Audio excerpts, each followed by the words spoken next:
But we've also identified Boulder as a center of excellence in clean energy. Alright, so you know the punchline. We picked 6 places to launch regional business plan competitions. Boulder is one, and we have high hopes, now that there's the Startup Colorado framework, that this has to be the highest performing region of the 6. Amen, Sarah? A lot of pressure on the team. You have a lot of work to do. Talent is about getting the students connected to this opportunity. It's about ensuring that we have the immigration talent. And the third piece that we're offering in talent is something that I hope you all are now familiar with. We've launched an initiative called Innovation Corps with the National Science Foundation. Any of you heard of the Innovation Corps? Any of you actually are professors here at the campus? Nobody? Come on, Wiser! What you got, brother? We got entrepreneurs here. Hey, let me tell you what you're going to do, entrepreneurs. Here's the idea. The idea behind Innovation Corps is every faculty member that has got a National Science Foundation grant. They're cooked academically, but the idea may not have cooked long enough for Brad or his peers to put cash into them. There's that little itty-bitty work. Some might argue a $50,000 investment level of work with mentorship and support. That's a little bit of a gray area. Not quite prototype ready, not quite investment ready, but let's see if something can happen. We launched an initiative with the Kaufman Foundation and the Deshpande Center. Every 90 days, we will invite all NSF principal investigators to request $50,000 one-time grants to prototype their idea as a proof of concept.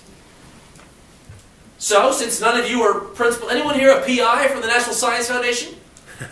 You are? Good, let's all knock on that guy's door. For the rest of you, look at the R&D dashboard and find out who the NSF researchers are in Colorado. Hug them. And work with them about getting a spot grant. Every 90 days, we're rolling this out. Every 90 days. This is not a very complicated process. And encourage them or shape them in framing what it is that they think they can do to commercialize their ideas.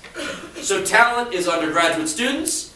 Talent is our university campuses that are filled with principal investigators. Talent is our high-skilled immigrants who have come into our university systems. All of this, we believe, can unlock potential for startup regions. And by the way, we've also been on a rampage scaling up entrepreneurship training in community colleges and the like, and all of that curriculum is free and reusable. We hope you would bring that curriculum here to the Startup Colorado community. But the last point I wanted to bring up tonight was that there is a role we can play in Washington at your service to open up new market opportunities in these key critical areas of health and energy and education specifically. And I believe the way we can do that, first, is by opening up data that's held in Washington's coffers that entrepreneurs can use, and increasingly data that's held by the industry that might be nudged out in a convening fashion, which I'll talk about momentarily.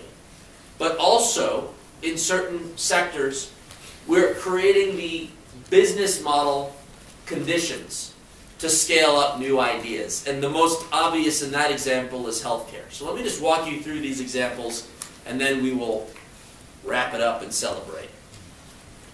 On data, we have been investing as taxpayers billions of dollars, measuring, monitoring, tracking information across the board, whether it be 401k management fees, healthcare, immunization records, all kinds of statistics about clean energy, where the sources of renewable energy are, mapping data, all the rest. Historically, that had been meant for policymakers, reports that we would publish in PDF files that you could read, but we had forgotten or neglected the fact that this data has value in computer or machine-friendly form as essentially active ingredients for new products and services. So we've made the judgment in Washington that we will translate our data in the computer or machine ready form so that entrepreneurs and app developers can connect. But it's also about nudging this information out of the private sector. I want to just share with you one story. You heard about the good team at Simple Energy. Let me just share with you an example of how we are engaging in this regard. When Phil and I worked together in the White House, we published a white paper released by the White House and Secretary Chu and Secretary Vilsack and Secretary Gary Locke, calling on a new model of a 21st century electrical grid, or a smart grid. And one of the most important pillars of that report was the idea that consumers should be entitled to their energy data. Now, I happen to live in Northern Virginia. I'm blessed with a utility that's given me a smart meter, but I've had no access to my data. My life is the same as it was before the meter was installed. I can't, the machine calculates my energy consumption every 6 seconds, but I can't, what do I know? I get my monthly bill with one value. Well, it turns out that the good people of California asked the 3 utilities to provide consumers access to their data. And at the prospects that there was some support for this idea, we swooped in as lowercase g at your service. You see, the California regulators asked the utilities to publish a report in 6 months. We went in and said, how about we beta test computer-friendly formats and data live in 3? And so, in October, I flew out to meet the CIOs of each of the major utilities. And they each had their own legacy system, convoluted IT, and excuses for why this is going to be a difficult exercise. 3 hours in the meeting, they emerged with a consensus that every Californian would be entitled to access their energy consumption data in 1-hour increments going back a year. That it would be available in XML, and that the whole thing will be done before Christmas. They then walked into a ballroom not unlike this. Ballroom? What is this? Courtroom. It wasn't a courtroom. But there in the front row was Simple Energy and a bunch of other energy entrepreneurs to tell the utility executives what they could do with the data. Apps for programming your thermostat. Apps to mash up whether or not you should change your washing machine time from 3 in the afternoon to 7 p.m. to take advantage of variable pricing and rates. And I assure you, when this green button goes live, Simple Energy will step up with an import feature, so customers who download their data can offer it to Simple Energy. Will you be ready? Yeah, you'll be ready. Already ready. I know you are ready. And it'll scale. I'll ask my utility in Virginia, hey man, when am I going to get a green button? And the same will happen. I was in education at EDUCAUSE in Philly about a week and a half ago. We've had a law on the books for 3 years that says we should be more transparent about textbook pricing. So when you enroll in a class, a student will know in advance the associated textbooks and could then shop for lower priced alternatives. Well, I learned something, Phil Weiser. That data hasn't flowed. Because for some convoluted reason, the Congress added the words, if practicable. And so all the universities are like, well, this is really hard. It's not practicable. So I came back from EDUCAUSE and said, Mr. President, I'm not so sure our policy objectives are actually happening around here. It was a good point. Aneesh, you got 90 days. And so he announced the College Affordability Program about a week ago. And he said, okay, CTO Big Man, go out there and figure out what we can do to make that data transparent. And mark my words, Phil Weiser, I'm going to get the textbook data. I don't know when, I don't know how, but we're going to get it.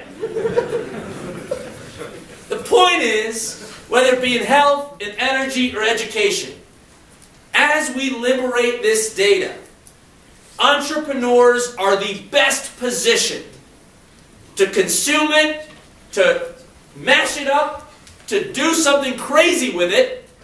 And the best part about it is, when you succeed, all we would have to do, again, we're at your service.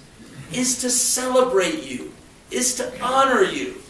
We honored Pete Hudson. Look at that handsome gentleman sitting in the middle of the room over here. You all know Pete Hudson? iTriage. Pete came to visit me about 1.5 years ago. I think he had some stuff he wanted to talk to me about, but I immediately said, hey, Pete, can you do something for me? I'm not so sure I came here to do something for you, but okay. I said, Pete, you've got this incredible iPhone app that connects people to hospitals and doctors that are relevant based on their conditions. iTriage. Ooh, pretty clever. It's a triage service. I said, Pete, we got a database of every federally qualified health center in America. These folks offer free or reduced service costs. It'd be nice to know that the people who are looking at your system can discover the lower cost alternatives for getting their health care. I don't know if Pete thought we were crazy, but he said, let me try. And within 90 days, he was up and running. And 1 year later, he reported the statistics. 76,000 referrals on his iTriage system to federally qualified health centers. That's you, brother man. You're the man. And oh, by the way, he just sold his company. Big dog over here in the house. So that's the vision. I want to end with this basic, this bottom line. I want to end with one final story, just to kind of tap it out. When we are at your service, you present opportunities, and it is our job to take them and to run with it. In August of this year, the President challenged the private sector to commit to hiring 100,000 veterans. And companies stood up. To date, over 30,000 jobs have been committed, from companies as big as Procter & Gamble and Kraft to little startups. But there was a problem along the way. How will a veteran know? Anyone in the house a veteran? Hey, man, people, good for you. Thank you for your service. How would a veteran know that an employer is committed to hiring them? Well, old Washington would have bought some servers and built some massive database and would have forced all of those employers to basically load up all of their job listings and lard up this IT system and generate some kind of massive smorgasbord of a model and tell all of the veterans in America to go to visit www.smorgasbordmodel.gov, and you would go and have some user experience which may or may not be the best.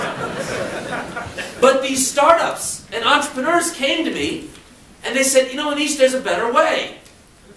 The major search engines have formed a collaborative called schema.org. They would allow us to establish a job posting markup so that an employer publishing their job listing wherever they like to publish it can apply a little bit of schema, a little bit of markup, to make those listings that are associated with a veteran hiring commitment discoverable by veterans wherever they are. So I asked the good people at schema.org, could we design a job posting schema? And they said, well, sure. The good people at Simply Hired, an early stage company, said, we'll be the guinea pigs. And together a voluntary collaboration was formed. Tweet My Jobs, Branch Out, part of the Facebook network, all the way to Monster and LinkedIn and everyone in between just showed up at the party. Hey, we'll help too. We'll help too. And all of a sudden, 90 days after the President's challenge, we were able to announce the Veterans Job Bank. Nothing more than a little itty-bitty search engine that crawls the web for all the job listings that are tagged associated with a hiring commitment. We launched with 577,000 tagged jobs. Wow. Amen, people. And it was because an entrepreneur had an idea to solve a problem in a new and creative way. We listened and we executed. I have great faith in the entrepreneurs of America. We need you. We need you to do great work in data centers and all the other fun things that we're talking about tonight, but we really need you to think about entrepreneurial opportunities in health, energy, and education. For that, I wish you great luck. I thank Phil and Brad and the team in Startup Colorado and Scott Case for leading this national movement and to do it with the kind of rigor and passion that he brings to this topic. We are better for it because of their efforts. Thank you so much.